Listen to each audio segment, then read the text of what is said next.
Reng. Ngapa ya, Mas Jan? Githokku jan saya isis saya mengkorok e reng. Gek iki ana bebaya ya reng ya. Kok ya ditoleh.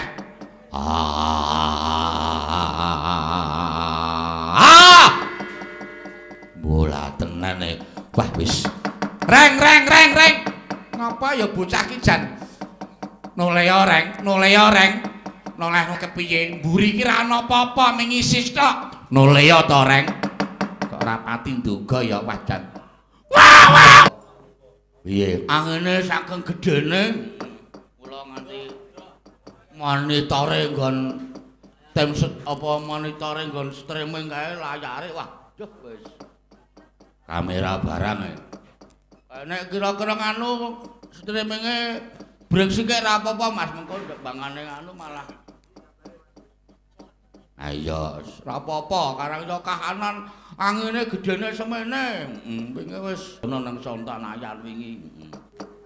Mula iki ya sing disuwun ki pokoke ya sing manis-manis wae. Heeh, mula terus diaturake. Bu Neti. Apa? Ya sing disuwun ku ya sing nggon manis-manis wae. Heeh, mula terus diaturake karo manis.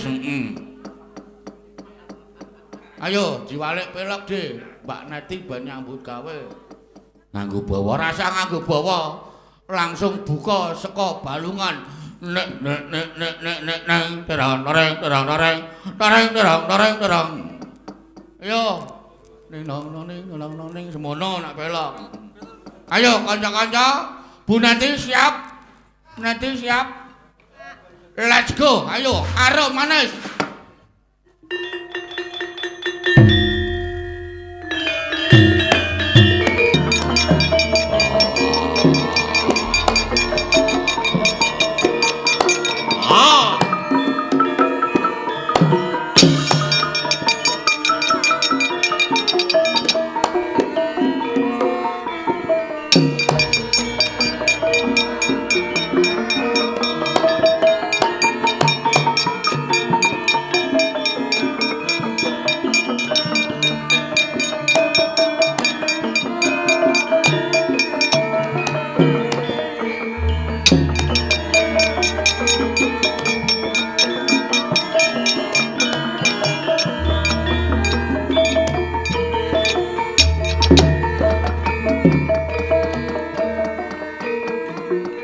Ana macan kalosotan.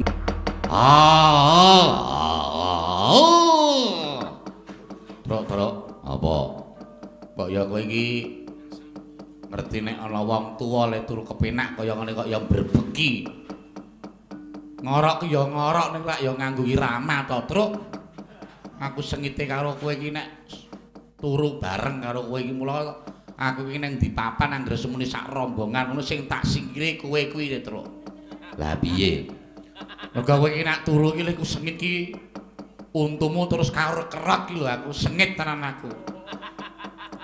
Kok padake kowe iki nek turu iki ora ngorok ngono apa? Kowe iki nek muni ngorok ya cangkemmu muni plupuk-plupuk ngono jireng.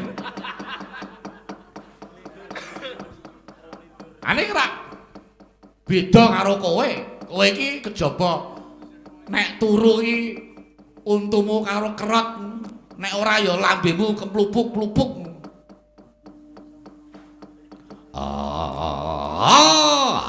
Iki rak malah saya seru to. Ning nganu e, Reng. Piye? Githokku kok krasa mrinding ya, Truk ya. Apa ya, Reng ya? Githokmu? Nek githokku ki isis. Ayo isis ki ya lumrah wong ya nang tengah alas. Kaya ademe jekut kaya ngene iki wis lumrah.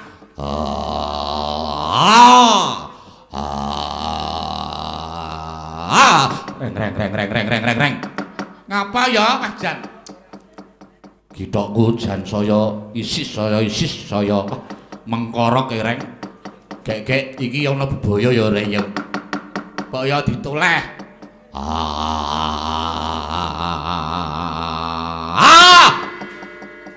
Bola tenan e. Wah wis. Reng. Ngapa ya bocah ki jan noleo reng. noleh-noleh kepiye? Mburi ki ra ana apa-apa ming isis tok. Noleh to, Reng. Kok ora pati nduga ya wajan. Wah wah wah wah. Ngandel ora. Ana prek, ana kiyaine truk, Pak. Waduh lah kae nek saya nyerak. Bapak kae mengko iso ditubruk karo wujuding macan. Kuwi wae sing jangkai amba, Truk. Ya. Nek ora bapak ora tak junjung ngene iki. Nek ora tak junjung ya pathak nganggo watu wae. Ah, pancen jineman kandhek iki penak tenan. Weteng ati Angger wis muni mangku karo mulang gender ngono kae kaya mesora tangi ya Pak ana wong tuwa lagi turu penak-penak dipathak nganggo watu sak geleme dhewe noleh Pak wah kok noleh ki ana apa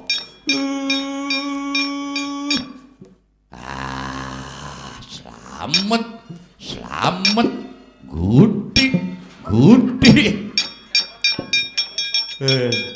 mlumpuk dadi siji kene iki aning Ndara Abimanyu kae terus ora ya sesa-sesa Ndara Abimanyu ki arep kaya ngono kae arep ketoke sare kae mung sare rem-rem ayam wah punakawane wis padha sumingkir janjile wah rimah-rimah kowe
mingis kajlandheping Trisula muga margata lir kabaranan siung nyoma wingis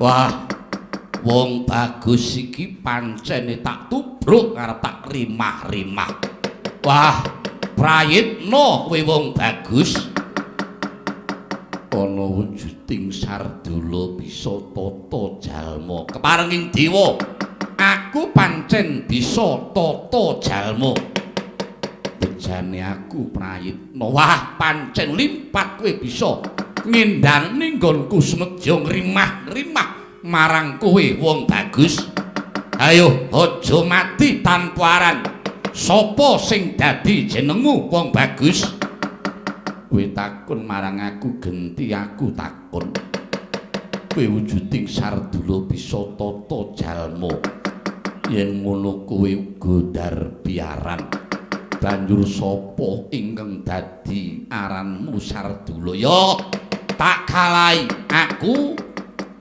macan utawa sardula ingkang mbau reksa ana ing tengahing alas kene dening jenengku ya kuwi Cakra Baskara sardula wae lha kok dadi jenenge apik men Cakra Baskara wah kuwi wangsit sing tak tampa mulane aku banjur nganggo jeneng Cakra Baskara kowe Satria putra ing Tanjungan Nom Raden Abimanyu ya Raden Angkawijaya. Raden Abimanyu ya Raden Angkawijaya. Ayo manuta kowe dadi pangane Sardula Cakra Baskara merga anane kowe mapan oning papan dunungku kene jalari saking kewan galak padha keplayu merga kaperdawan saka salirane kowe wong bagus ya Raden Abimanyu. Swarga ginawe ayu yen pancen kowe bisa nyekel Abimanyu gagi cekelen Angkawijaya. Wah, janjile no tubrak rimah-rimah kowe wong bagus Abimanyu.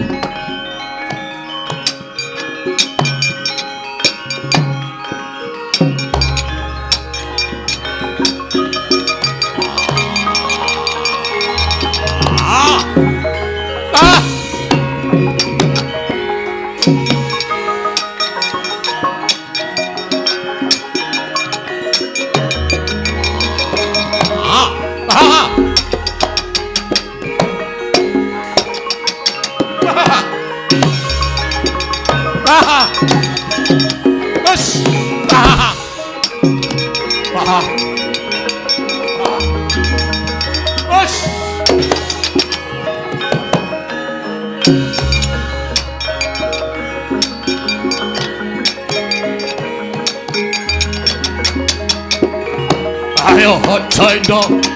Wes, wes.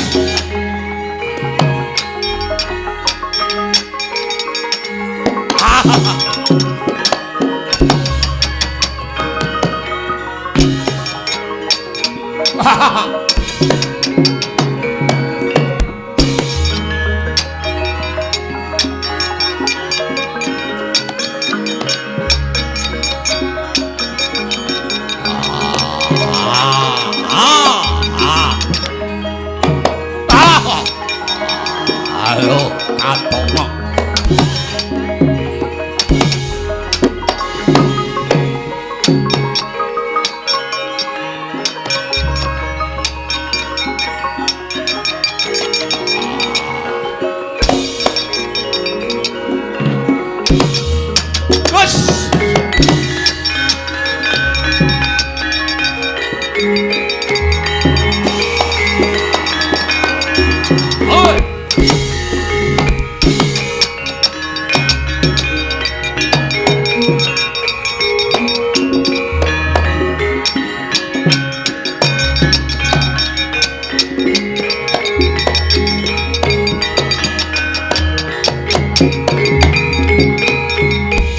Pripun Gus?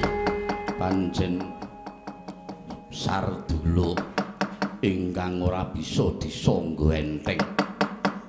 Nggih pancen yo ngeten niku. Cacake pancen macan sing mbau reksa ngalas mriki. Ning kok mundur-mundur ora kok ateges Abimanyu kuwi kalah. Ning aku mung ora betah wae yen to kudu mungsuh Sardula ingkang tan perbeda kaya dene mungsuh Denawa.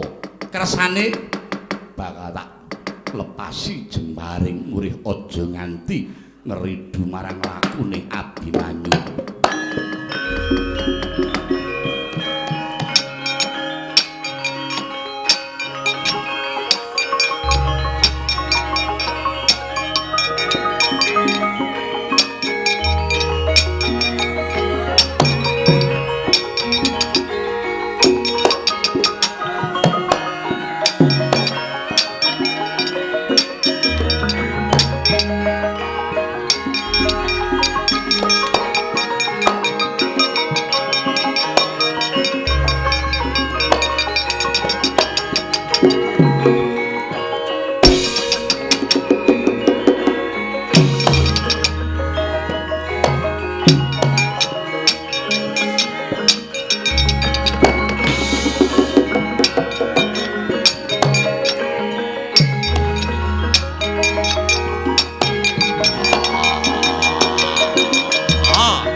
piye? Seploke, heeh. Ndara Abimanyu karo kakakne ngaturke pangabekti mbagake Sinuwun Ndarawati. Heeh. Kowe kasem kok terus. Lah piye? Nyelekke aku ya, Truk. Lah piye? Sing tak cepake iki nganu pukulun trada kok malike Sinuwun Ndarawati ya, Truk ya. Ya mlane kowe iki ajar mikir ngopo kok jenenge Cakra Baskara ki ngopo ngono. Nganu kok, ha piye? Engko bengi tak gawe mumet kok. Ha piye? Anu arep lakoke sing kira-kira suwe banget ora metu ki. Ben kopyor, ora mung ngrayu Nurtiana terus. Sinuwun Ndarawati. Kula niki nggih kaget ndika kok kekalangan Malaya mongko mrepeki momongan kula Ndara Angka Wijaya. Niku kersane dos pundi pancene mengkono Kakang Semar. Kejaba aku Malaya bumi. Iki sing tak opadi pancene iya Kakang Semar. Ngiras pantes nyoba marang anakku Abimanyu. Ingkang dipun kersakaken kados pundi wa Prabu? Kakang Semar, kula nyatane kalenggan iki bareng jeneng ingsun rawuh ana ing negara Ngamarta tinemune suwung merga kalenggan iki kadang-kadangku Pandhawa padha munggah ana ing kayangan ingkang jarene manut aturing para putra kalenggan iki bakal nyuwargake Paman Prabu Pandhu Dewanata apa dene Bibi Padrim. Lah nggih leres niku ning kok gumunku Kakang. Sing tak gumuni lah kok dadi ora padha tetarenan marang Kresna mongko Nata Ndarawati kuwi pinangka dadi ngibarate kusiring Pandhawa.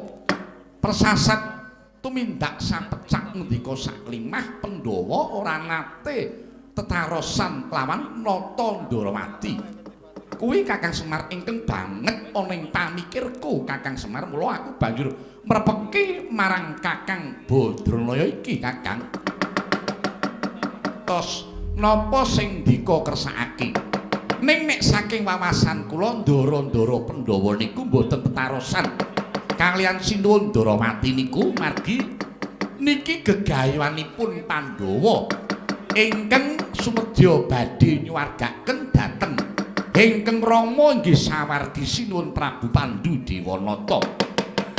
Ning mbok menawi Pandhawa niku kepengin gayuh piyambak mboten sumendhe dhateng panjenengan Sinuwun Ndarawati. Ning rak yo apes-apese kuwi rak yo Kresna ki ditareni utawa dipamiti mengkono Kakang. Ha nggih, ning mbok menawi niki ndika niku mboten dipamiti, mbok menawi ndika kepatah supados ngreksa ingkang wonten ing Majapada menika Sinuwun Ndarawati. Lah prayogane ana ing kahanan kaya mangkene ndika niku rak titis Wisnu to. Lah kok dadi Kakang Semar kala mangsane titis Wisnu kuwi ya kamendungan wong ya nyatane Kresna kuwi ngrumangsani yen to karo Kakang Semar kalah pertitis. Kakang Semar mula aku banjur njaluk pituduhmu Kakang. Pun ngaten kemawon niki saking pandugi kula niki wonten sing badhe perlu kalian Sinuwun Ndarawati. Ana ingkang bakal darbi perlu marang Nata Ndarawati. Nggih, lah kira-kira sapa? Pun sakniki ndika manglenggah wonten mriki kula Ndara Abimanyu lan anak-anak kula sawetawis tak sumingkir. Mangke nek sing badhe wonten perlu kalian ndika Sinuwun Ndarawati niku mangke nek kula wonten mriki mangke ndak lingsem, ndak malah perkewuh anggenipun badhe rembagan kalian Sinuwun Ndarawati pun malenggah mriki kula Ndara Abimanyu lan anak-anak kula tak sumingkir sawetara.